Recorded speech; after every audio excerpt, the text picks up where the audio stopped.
به نام خدا. سلام دوستان عزیزم، وقتتون بخیر باشه. پادکست صدای سکوت امروز رو با کتابی زیبا، شیرین، عجیب و بسیار ممنوعه شروع میکنیم. معرفی کتاب حکمت. کتاب حکمت اثر هری بی جوزف به بررسی عمیق موضوعات متافیزیکی و علوم غریبه می‌پردازد و با محتوای جنجالی و خاص خود چالش‌هایی را برای دیدگاه‌های سنتی ایجاد می‌کند. این کتاب که در سال 2024 منتشر شده است، شامل 123 صفحه جذاب و آموزنده است که به موضوعاتی از قبیل متافیزیک، میدانهای مغناطیسی بدن، امواج مغزی، چاکراها، غده پینئال و تأثیرات تغذیه بر جسم و روح پرداخته است. لطفاً با من همراه باشید که این کتاب زیبا رو کشفش کنید. با مطالعه این اثر، خوانندگان به درک بهتری از معنای زندگی، آگاهی و انرژی‌های معنوی خواهند رسید و به دنبال آن روش‌هایی برای بهبود سلامت جسمی، روانی و معنوی خود کشف خواهند کرد. محتوای کتاب: 1. متافیزیک و مفاهیم بنیادی هستی. کتاب به تحلیل مفاهیمی همچون واقعیت وجود و آگاهی می‌پردازد و موضوعاتی مانند انرژی‌های ماورایی، چاکراها و غیب را مورد بررسی قرار می‌دهد. این اثر به چالش کشیدن باورهای معمول و علمی را هدف قرار داده است و خوانندگان را به جستجوی معنا در زندگی خود فرا می‌خواند. 2. میدانهای مغناطیسی اطراف بدن. میدانهای زیستی انرژی‌های الکترومغناطیسی هستند که از فعالیت‌های زیستی بدن تولید می‌شوند. این کتاب به توضیح تأثیر این میدانها بر سلامت جسم و روان پرداخته و روش‌های درمانی نوین مانند مغناطیس درمانی و بیوفیدبک را معرفی می‌کند. 3. امواج مغزی و نقش آنها در ذهن و رفتار.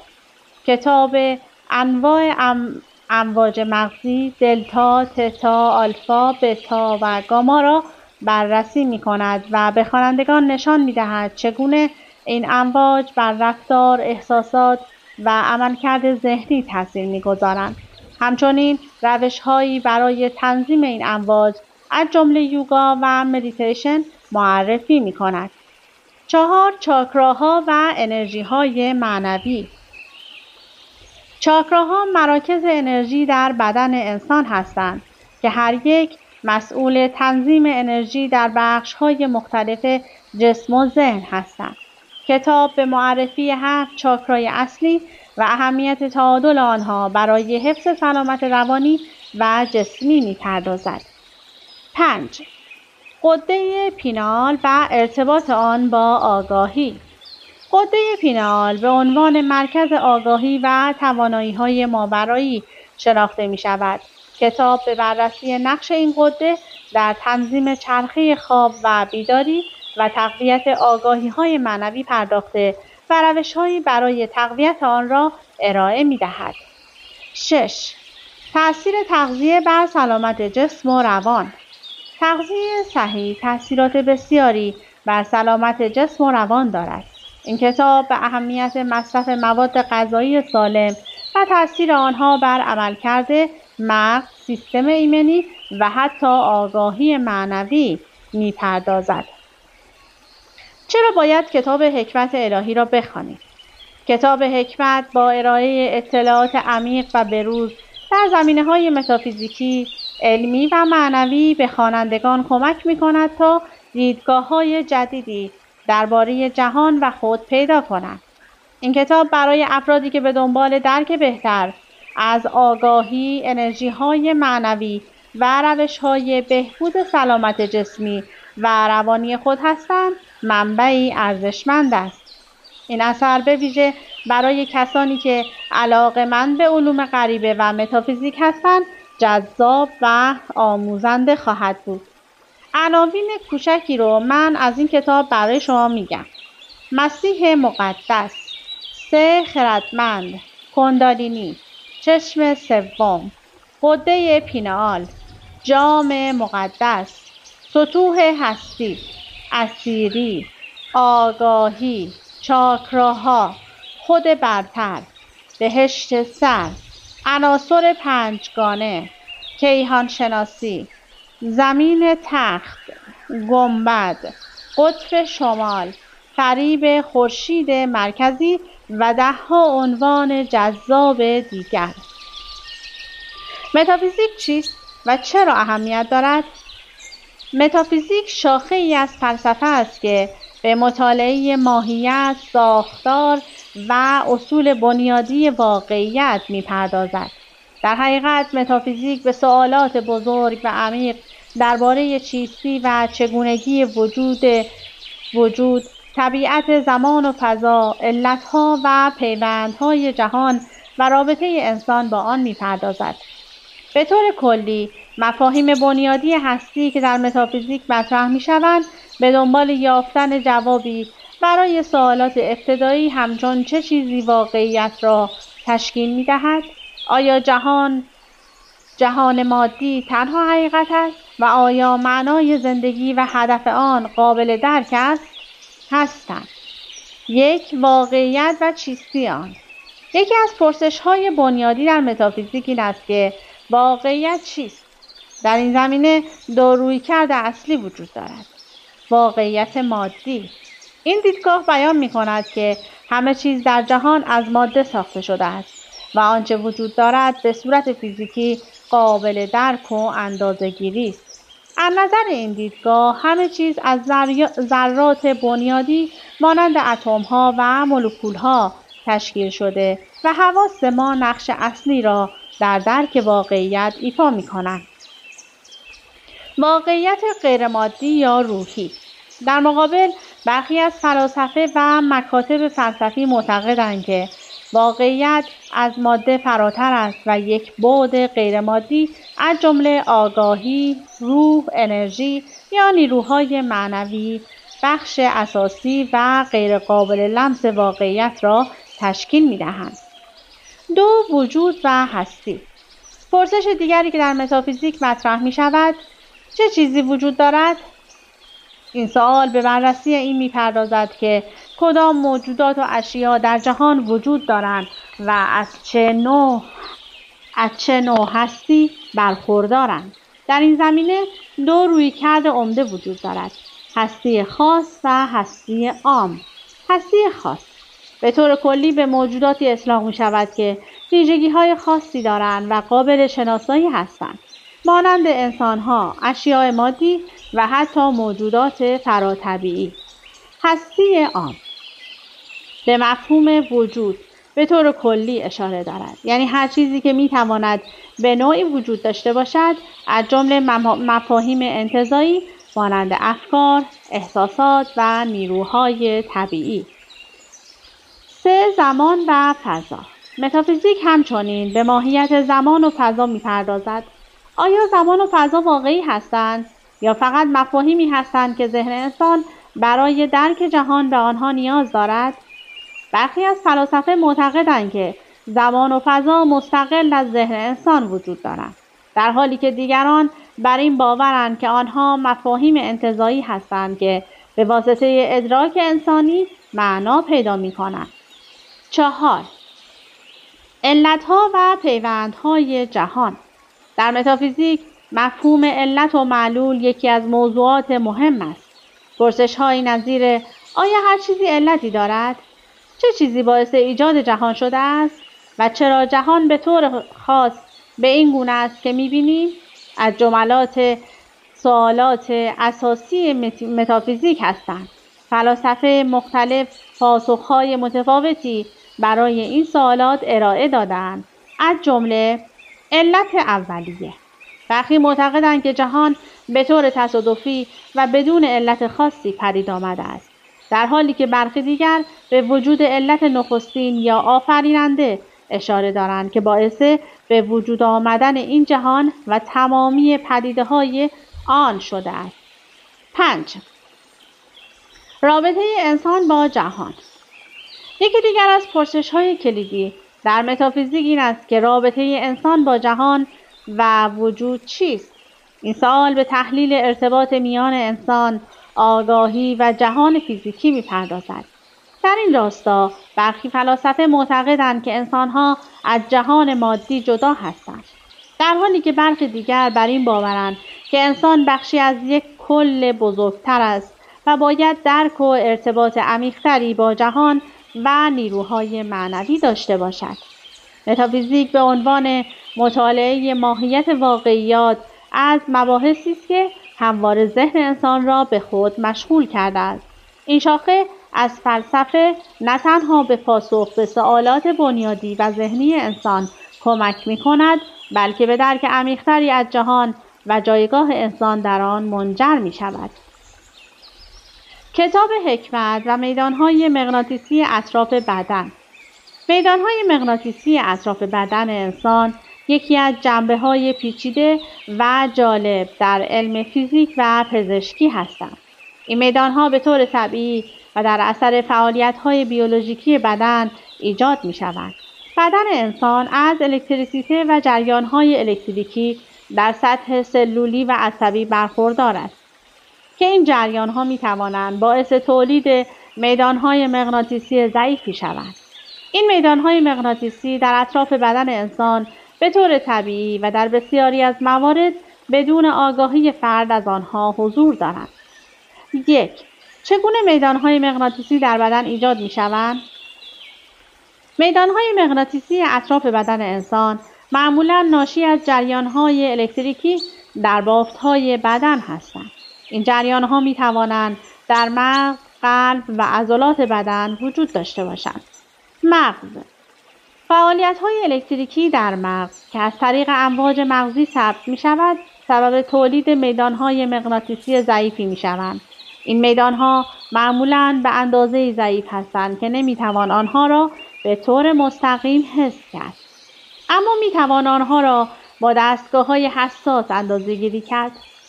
قلب با استفاده از پالس‌های الکتریکی که برای ضربان قلب لازم است، میدان‌های مغناطیسی ایجاد می‌کند. این میدان‌های مغناطیسی به نام میدان مغناطیسی قلب شناخته می‌شوند و می‌توانند با دستگاه‌های خاصی مانند ECG اندازه‌گیری شوند. عضلات. انقباضات عضلانی به طور مداوم جریان‌های الکتریکی تولید می‌کنند که می‌توانند میدان‌های مغناطیسی ضعیفی به وجود آورد. 2. ویژگی‌های میدان‌های مغناطیسی اطراف بدن. این میدان‌ها به طور عمومی بسیار ضعیف هستند، به طوری که معمولاً نمی‌توان آنها را بدون تجهیزات خاص اندازه‌گیری کرد. میدان‌های مغناطیسی بدن در حدود میکروتسلا قرار دارند که نسبت به میدان‌های مغناطیسی اطراف زمین که معمولاً حدود 25 تا 65 میکروتسلا ضعیف‌تر هستند. 3. ارتباط میدان‌های مغناطیسی با سلامتی. میدان‌های مغناطیسی طبیعی که از فعالیت‌های بدن انسان ایجاد می‌شوند، به طور معمول بی‌ضرر هستند، اما در برخی موارد میدان‌های مغناطیسی خارجی، به ویژه میدان‌هایی که توسط دستگاه‌های الکترونیکی و تجهیزات پزشکی ایجاد می‌شوند، ممکن است بر بدن تأثیر بگذارند. در این زمینه تحقیقات متعددی انجام شده است، اما هنوز نتایج قطعی در مورد تأثیرات طولانی مدت و یا منفی میدان‌های مغناطیسی بر سلامتی انسان وجود ندارد. میدان‌های مغناطیسی خارجی. میدان‌های مغناطیسی ناشی از دستگاه‌های الکترونیکی مانند تلفن‌های همراه، کامپیوترها و دستگاه‌های پزشکی نیز در اطراف بدن انسان موجود هستند. بعضی از مطالعات نشان داده‌اند که قرارگیری طولانی مدت در معرض این میدان‌ها می‌تواند تأثیرات منفی بر سلول‌ها و سیستم عصبی بدن داشته باشد، اما هنوز در این زمینه اجماع علمی وجود ندارد. 4. استفاده از میدانهای مغناطیسی در پزشکی. میدانهای مغناطیسی همچنین در برخی درمانهای پزشکی به کار می‌روند. یکی از مهمترین کاربردها استفاده از میدانهای مغناطیسی در تصویربرداری تشدید مغناطیسی یا MRI است که با استفاده از میدانهای مغناطیسی و امواج رادیویی تصاویری از داخل بدن تولید می‌کند. همچنین در درمانهای میدان مغناطیسی درمانی از میدانهای مغناطیسی برای تسکین درد و تسریع روند بهبود استفاده می شود. 5. اثر میدانهای مغناطیسی بر انرژی بدن و سیستم‌های معنوی. برخی از مکاتب فلسفی و درمانهای معنوی مانند آیین‌های شرقی مثل یوگا، طب سوزنی و یا غیره به تأثیر میدانهای مغناطیسی بر انرژی‌های بدنی و معنوی انسان توجه دارند. آنها معتقدند که میدانهای مغناطیسی می‌توانند بر چاکراها و انرژی‌های حیاتی بدن تأثیر بگذارند. برخی درمانگران از میدانهای مغناطیسی برای تعادل انرژی بدن و بهبود جریان انرژی در بدن استفاده می‌کنند. میدانهای مغناطیسی اطراف بدن انسان پدیده‌ای طبیعی و بی‌ضرر هستند که از فعالیت‌های الکتریکی بدن ناشی می‌شوند. این میدانها اگرچه ضعیف هستند، نقش مهمی در فرآیندهای بیولوژیکی بدن دارند و در برخی تکنولوژی‌های پزشکی مورد استفاده قرار می‌گیرند. اگرچه تحقیقاتی در حال انجام است که ممکن است درک بهتری از تأثیر میدانهای مغناطیسی بر بدن و سلامت انسان فراهم کند، اما این میدانهای طبیعی معمولاً خطری برای سلامتی به وجود نمی‌آورند. بررسی چاکراها در کتاب حکمت. چاکراها سیستم انرژی بدن انسان را تشکیل می‌دهند و در بسیاری از فلسفه‌ها و سنت‌های معنوی مانند یوگا، طب سنتی هند و تبت شناخته شده‌اند. کلمه چاکرا از زبان سانسکریت به معنای چرخ یا دسته است و به طور نمادین به مراکز انرژی در بدن اشاره دارد که به شکل چرخ‌های چرخان در نظر گرفته می‌شوند. این مراکز انرژی در طول ستون فقرات قرار دارند و هر کدام با جنبه‌های خاصی از جسم، ذهن و روح انسان مرتبط هستند. 1. تعداد و موقعیت چاکراها. در سیستم سنتی هند معمولاً 7 چاکرای اصلی وجود دارد که از قاعده ستون فقرات تا بالای سر کشیده شده‌اند.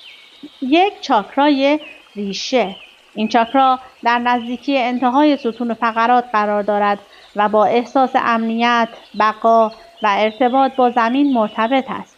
رنگ آن قرمز است و به زندگی مادی، آسایش و تعادل در دنیای فیزیکی مربوط می شود. 2. چاکرای خاجی. در ناحیه پایین شکم و نزدیک به شکم قرار دارد. این چاکرا با احساسات، شهوت، خلاقیت و ارتباط با دیگران در ارتباط است. رنگ آن نارنجی است. 3. چاکرای خورشیدی. در ناحیه شکم و اطراف معده قرار دارد. این چاکرا مربوط به قدرت شخصی، اعتماد به نفس و اراده است. رنگ آن زرد است. 4. چاکرای قلب. در وسط قفسه سینه و بر روی قلب قرار دارد. این چاکرا با عشق، شفقت، پذیرش و تعادل عاطفی ارتباط دارد. رنگ آن سبز است. 5. چاکرای گلو. در ناحیه گلو قرار دارد و به ارتباطات، بیان شخصی و صداقت مربوط می شود. رنگ آن آبی است. 6. چاکرای پیشانی. این چاکرا در بین دو ابرو و در قسمت پیشانی قرار دارد. با شهوت، بصیرت و درک بالاتر مرتبط است. رنگ آن نیلی است. 7. چاکرای تاج. این چاکرا در بالای سر قرار دارد و به ارتباط با دنیای معنوی و آگاهی جهانی ارتباط دارد. رنگ آن بنفش یا سفید است. 2. چگونه چاکراها بر زندگی ما تاثیر می‌گذارند؟ چاکراها به طور مستقیم با جنبه‌های مختلف زندگی ما مرتبط هستند. هر چاکرا تأثیرات خاصی بر بدن فیزیکی، احساسات، ذهن و حتی روح انسان دارد. چاکرای ریشه. وقتی این چاکرا متوازن است، احساس امنیت و استقرار در زندگی وجود دارد. اختلال در این چاکرا ممکن است منجر به احساس بی‌ثباتی، اضطراب و ترس شود. چاکرای خاجی. این چاکرا بر احساسات و روابط تاثیر دارد. زمانی که این چاکرا متوازن است، انسان احساس خوشبختی، اشتیاق و خلاقیت می کند. اختلال در این چاکرا ممکن است باعث احساسات منفی مانند گناه یا خشم شود. چاکرای خورشیدی. چاکرای خورشیدی با قدرت شخصی و اعتماد به نفس در ارتباط است. وقتی این چاکرا متوازن است، انسان قادر است اراده‌اش را به خوبی اعمال کند و از زندگی خود لذت ببرد. عدم تعادل در این چاکرا ممکن است منجر به احساس ضعف یا بی‌قدرتی شود. چاکرای قلب.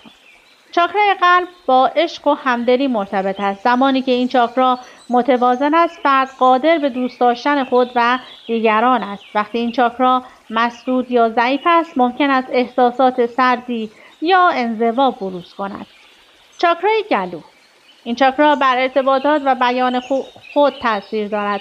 وقتی متوازن است، فرد قادر است با صداقت و آزادی بیان کند. اختلال در این چاکرا ممکن است باعث مشکلات ارتباطی و عدم توانایی در ابراز خود شود. چاکرای پیشانی. چاکرای پیشانی به شهود و درک عمیق مرتبط است. وقتی این چاکرا فعال است، فرد قادر است به بصیرت‌های درونی خود گوش دهد و تصمیمات هوشمندانه بگیرد. اختلال در این چاکرا می‌تواند باعث بی‌خبری یا ناتوانی در درک معنای عمیق زندگی شود. چاکرای تاج. این چاکرا با آگاهی معنوی و اتصال به جهان یا هستی بزرگتر مرتبط است. وقتی این چاکرا فعال است، فرد تجربه‌های معنوی و معنای عمیق‌تری از زندگی را درک می‌کند. 3. اهمیت متوازن نگه داشتن چاکراها. تعادل چاکراها برای سلامت جسمانی، روحی و روانی بسیار اهمیت دارد. وقتی چاکراها مسدود یا از تعادل خارج شوند، می‌توانند مشکلات مختلف ایجاد کنند. این مشکلات ممکن است به صورت اختلالات جسمی، احساسی یا حتی مشکلات روحی خود را نشان دهند. روش‌های مختلفی برای متوازن نگه داشتن چاکراها وجود دارد، مانند مدیتیشن و یوگا. تمرینات یوگا و مدیتیشن به تنظیم و تقویت جریان انرژی در چاکراها کمک می‌کنند. آساناها، حرکات یوگا. برخی از حرکات یوگا به طور خاص برای باز کردن و متوازن نگه داشتن چاکراها طراحی شده‌اند. سنگ‌های درمانی یا کریستال‌ها. سنگ‌های خاصی مانند آمیتیس، کوارتز صورتی و زمرد برای تقویت و متوازن نگه داشتن چاکراها استفاده می‌شوند. صدای درمانی. استفاده از صداهای خاصی مانند مانتراها یا اصوات با فرکانس‌های خاص می‌تواند به باز کردن چاکراها کمک کند. چاکراها سیستم پیچیده و مهمی از انرژی در بدن انسان هستند که نقش اساسی در سلامت جسمانی، ذهنی و روحی دارند. مراقبت و توجه به تعادل چاکراها می‌تواند به بهبود کیفیت زندگی، افزایش آگاهی و تقویت اتصال با دنیای معنوی کمک کند. غده پینئال. غده پینئال که به نام چشم سوم نیز شناخته می‌شود، یکی از مهمترین غده درونریز بدن است که در مرکز مغز و نزدیک به مرکز مغز در ناحیه کوچک و مخروطی شکل واقع شده است. این غده به طور خاص در فلسفه‌ها و سنت‌های معنوی و متافیزیکی اهمیت زیادی دارد و با آگاهی، شهود و ارتباط با دنیای معنوی در ارتباط است. 1. وظایف غده پینئال در بدن. غده پینئال به طور اصلی هورمون ملاتونین را ترشح می‌کند که در تنظیم چرخه خواب و بیداری، ریتم شبانه روزی نقش دارد. ملاتونین به تنظیم ساعت بیولوژیکی بدن کمک می‌کند و بر خواب، بیداری و میزان انرژی فرد تاثیر می‌گذارد. در این حال برخی تحقیقات علمی به نقش احتمالی غده پینئال در تولید دمتامین یا DMT و سایر مواد شیمیایی مرتبط با حالات معنوی و شهودی اشاره کردند. این فرضیه‌ها بیان می‌کنند که غده پینال می‌تواند به معنای یک دروازه‌بان برای دسترسی به آگاهی‌های فراتر از جهان مادی عمل کند. 2. ارتباط غده پینال با آگاهی و شهود. در بسیاری از سنت‌های معنوی غده پینال به عنوان چشم سوم شناخته می‌شود و از آن به عنوان یک مرکز معنوی برای تجربه‌های فوق‌العاده، شهود و آگاهی‌های بالاتر یاد می‌شود. این ایده در سنت‌های مختلفی مانند هندوئیسم، بودیسم و برخی مکاتب متافیزیکی به چشم می‌خورد. چشم سوم در بسیاری از فرهنگ‌ها چشم سوم نمادی است از توانایی‌هایی فراتر از دنیای فیزیکی و حواس پنجگانه. غده پینال در این زمینه به عنوان یک حس ششم یا دروازه‌ای به دنیای معنوی و آگاهی‌های گسترده‌تر شناخته می‌شود. این ایده بیان می‌کند که غده پینال ممکن است نقش مهمی در دریافت و تفسیر تجربیات شهودی، خواب‌های عمیق و حتی حالت‌های آگاهی بالا مانند مراقبه داشته باشد. آگاهی معنوی و دگرگونی. بسیاری از آموزه‌های معنوی بر این باورند که غده پینال می‌تواند در دسترسی به آگاهی‌های معنوی و آگاهی‌های فراتبیعی مانند دریافت الهام، پیش‌بینی‌ها یا ارتباط با جهان‌های بالاتر کمک کند. هنگامی که این غده به طور طبیعی فعال و متوازن باشد، فرد قادر است به طور عمیق‌تری به خود و جهان پیرامونش آگاهی پیدا کند.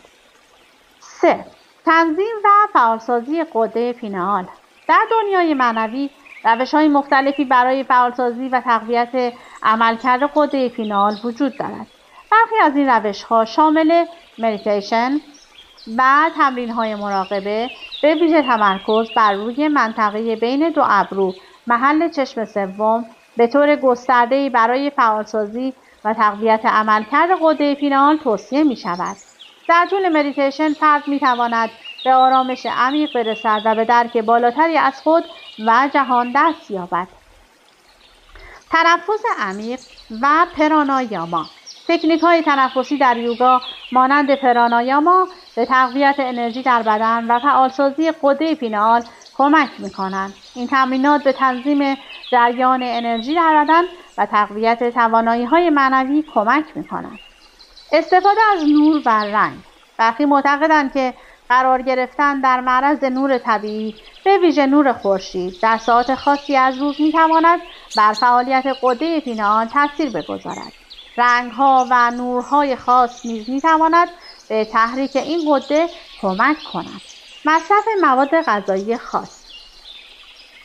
برخی از مواد غذایی و گیاهان مانند کاکائو، آووکادو، روغن نارگیل و همچنین مصرف آب سالم به عنوان کمک کننده برای تغذیه غده پینال معرفی می‌شوند.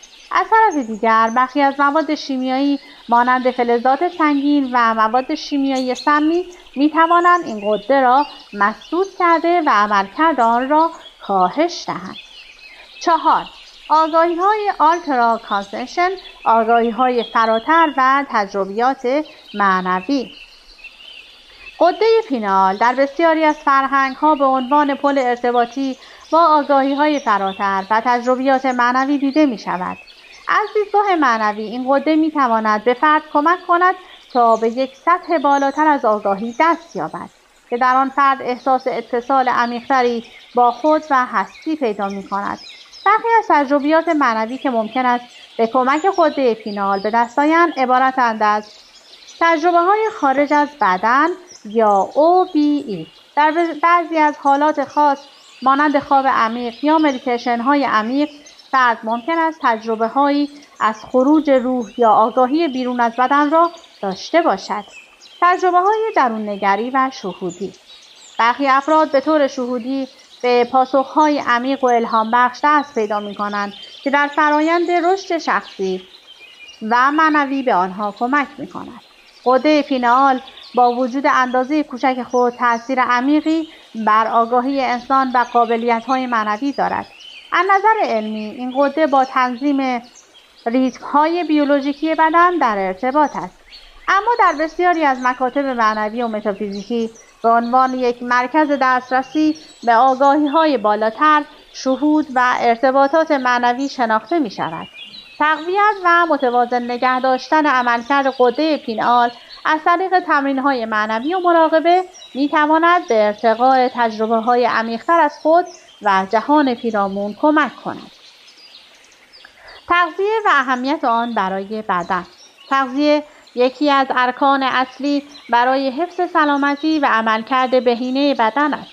بدن انسان برای انجام فعالیت‌های روزمره رشد، ترمیم بافت‌ها و مقابله با بیماری‌ها به مواد مغذی خاصی نیاز دارد.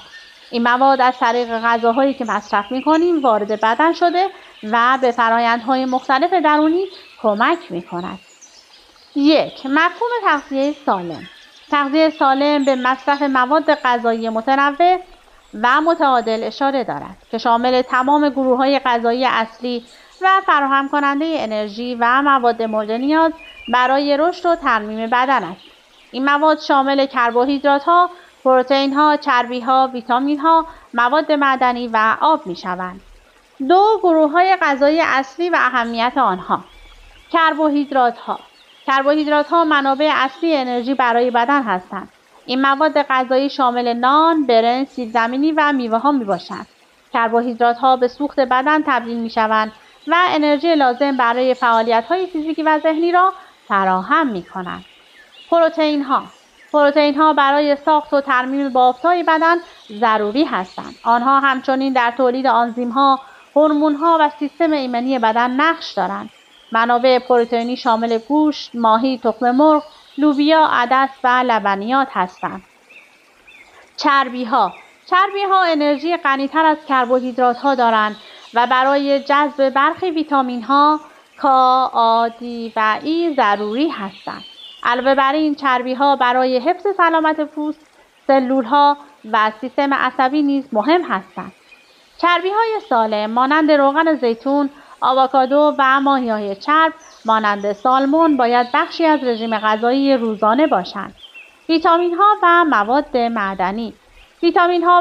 معدنی برای عملکرد صحیح بدن حیاتی هستند. این مواد در فرآیندهایی چون تقویت سیستم ایمنی، حفظ سلامت استخوان‌ها، جذب و استفاده از انرژی و محافظت از بدن در برابر بیماری‌ها نقش دارند. ویتامین C، ویتامین D، کلسیم، آهن و منیزیم از جمله این مواد هستند. آب که حدود 60% از بدن انسان را تشکیل می‌دهد، برای جذب مواد مغذی، حذف سموم و حفظ دمای بدن ضروری است. مصرف آب کافی به بهبود عملکرد اندام‌ها و جلوگیری از کم آبی بدن کمک می‌کند. 3. تأثیر تغذیه بر سلامت جسمی و روانی. سلامت جسمی. تغذیه مناسب باعث تقویت سیستم ایمنی بدن، پیشگیری از بیماری‌ها و حفظ توازن هورمونی می‌شود. غذاهای سالم به بدن کمک می‌کنند تا به طور مؤثرتر با استرس، عفونت‌ها و بیماری‌ها مقابله کند.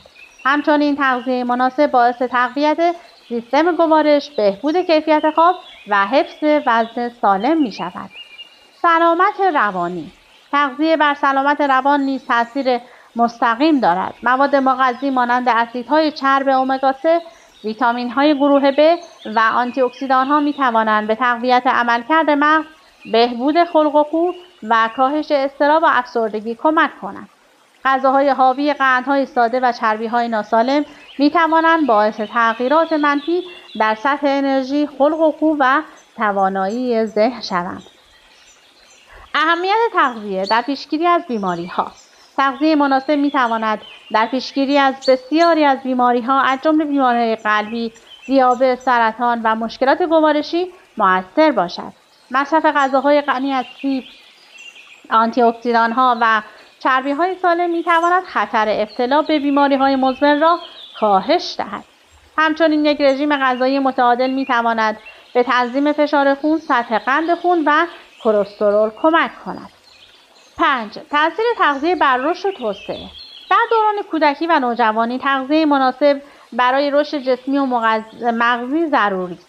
مواد مغذی به تقویت رشد استخوان‌ها، عضلات و سیستم عصبی کمک می‌کنند و همچنین بر توانایی‌های شناختی، حافظه و تمرکز تاثیر دارند. مصرف غذاهای حاوی ویتامین‌ها، مواد معدنی و پروتئین‌ها برای رشد صحیح و عملکرد مطلوب مغز ضروری هستند. 6. چالش‌ها و مشکلات تغذیه‌ای. در دنیای مدرن با تغییرات سبک زندگی و مصرف غذاهای فرآوری شده، مشکلات تغذیه‌ای مختلفی مانند چاقی، سوء تغذیه و کمبود مواد مغذی در برخی افراد مشاهده می‌شود. این مشکلات می‌تواند به بیماری‌ها و اختلالات جسمی و روانی منجر شود. بنابراین ضروری است که توجه بیشتری به انتخاب مواد غذایی سالم، کاهش مصرف شکر و چربی‌های ناسالم و رعایت تعادل در مصرف غذاها داشته باشیم. تغذیه سالم نه تنها برای حفظ سلامتی بدن ضروری است، بلکه بر کیفیت زندگی، عملکرد ذهنی و سلامت روان نیز تاثیرگذار است. انتخاب مواد غذایی مناسب و مصرف آنها در تعادل می‌تواند به پیشگیری از بیماری‌ها، بهبود انرژی و خلق و خو و بهبود عملکرد عمومی بدن کمک کند. بنابراین توجه به تغذیه باید یکی از اولویت‌های اصلی در زندگی روزمره باشد. اما این کتاب خیلی زیباست و امیدوارم که بتونین حالا به هر طریقی که شده این کتاب رو تهیه کنید و تا انتها بخونید و لذتش رو به خودتون هدیه بدید. از اینکه با من همراه بودید سپاسگزارم. تا وایس بعدی، خدا نگهدارتون.